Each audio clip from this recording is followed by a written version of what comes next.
वाक्य ज्ञान अत्यंत निपुण, भव पार न पावे कोई, निसी गृह मध्य दीप की बातन तम निवृत्त ना हुई।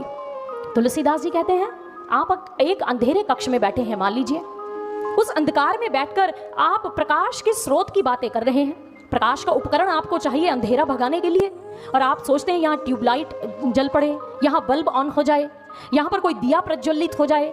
वो कहते हैं आप वाक्य ज्ञान में कितना भी, यानी कि बातें कितनी भी कर लीजिए विद्युत की, प्रकाश की, वो अंधेरा भागेगा नहीं, कभी नहीं भागेगा। उसके जीवंत स्रोत के पास जाना होगा, हमें दिया जलाना होगा, तभी तो तम भागेगा, उससे पूर्व नहीं। इसी प्रकार से तुलसीदास जी ने कहा आप ईश्वर के संबंध में कितनी भी शब्दों की झड़ियां लगा लीजिए, वाक्य में निपुणता हासिल कर लीजिए, लेकिन जब तक आपने ईश्वर का साक्षात्कार एक सद्गुरु की कृपा से अपने घट में नहीं किया, तब तक आप शब्दों के जंगल में खो जाएंगे। आदि शंकराचार्य जी की ओर देखिए। आदि शंकराचार्य जो भारत के महान दार्शनिक संत हुए, और उन्होंने क्या कहा, शब्द जालम महारण्यम चित्त भ्रमण कारणम अतः प्रयत्नाज ज्ञातव्यम तत्वज्ञैस्तत्वमात्मनः।